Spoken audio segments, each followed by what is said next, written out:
Previously on the Witch Doctors of Mombasa.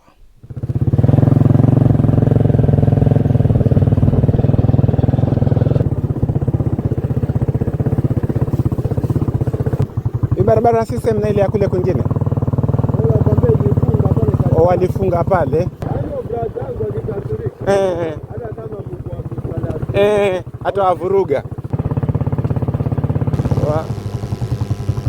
Ni mbali kweli. Ni mbali kweli.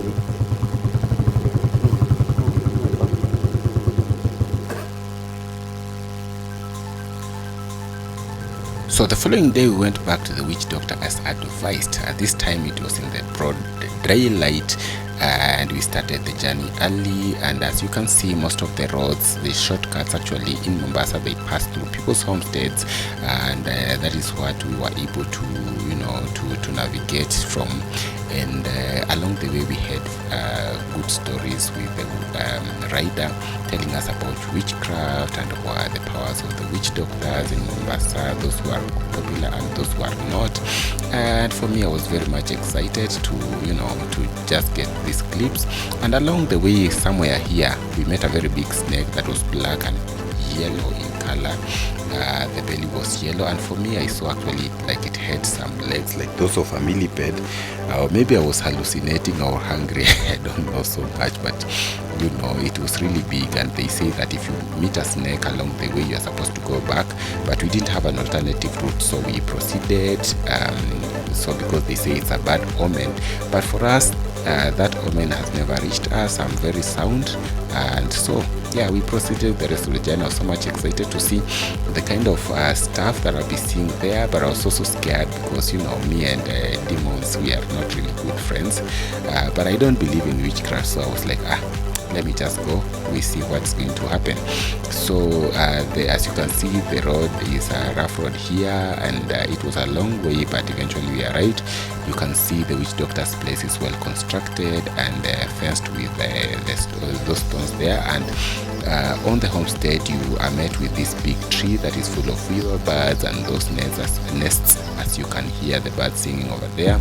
And that is one of the huts, and this is his shrine that has red, blue and red, white and black as the colors there. And that tree, you're supposed to throw some eggs for some cleansing ritual, and that small hut there, that is where he keeps his demons as per what he said. So, and we saw some scary stuff there, but listen to this one of his rituals here.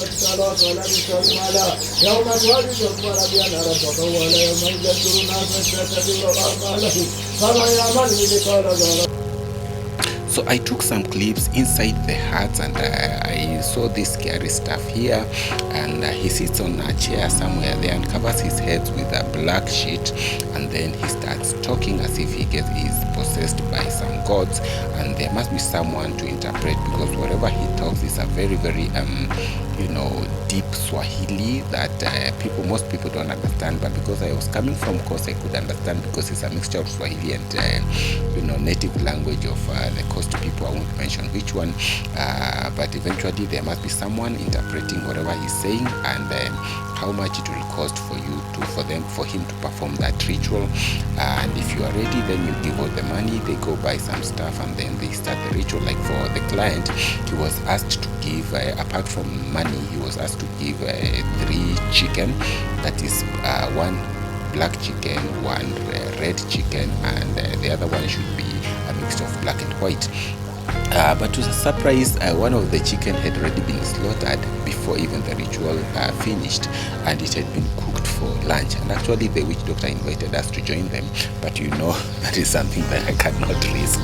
So I said, no, I'm just okay. We said we are okay, but I was like wondering, something that is given for offering, how can you eat it? Maybe felt fake for me.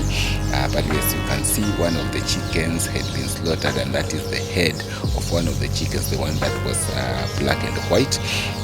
To some extent, I was tempted to ask him to give me some love potion so that I come and deal with those ladies who keep saying the playing hard to get for me. But anyway, on a lighter note, nikuje ni deal na magaidi wote wenye wananihangaisha huko. Anyway, the client was requested to, because he was given a sisal whip, so he was told that on our way back he should throw the sisal on the middle of the road. The sisal, he was told to whip it on the ground and mention names of everyone who he thinks has bewitched him, and then on the way back to throw it in the middle of the road. So we were going back here looking for a better place for us to to throw the whip.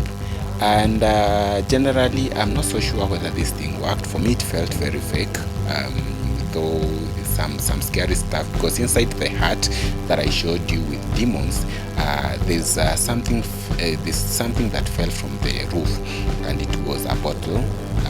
For me, it felt like as if it had already broken, but then the bottle came out very whole, and he said that inside that bottle is where the demons that were harassing that client had been bound.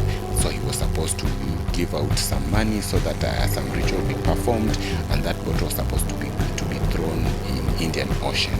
So the witch doctor said he's going to do that, but for me it felt very fake, and I don't know, maybe because I don't believe in witchcraft, but it was a good experience to see all this stuff. Maybe next time I'll go look for some witch doctors and have some interview with them. But if you like this stuff and more like this, ensure that you subscribe, hit the notification bell and comment down there. But until next time, this is Chiti Cheats, na kile kama kawaida na kuja na matulinga na vitu vizito. But for now, that is it, and I'll see you on the next one. Cheers and bye bye.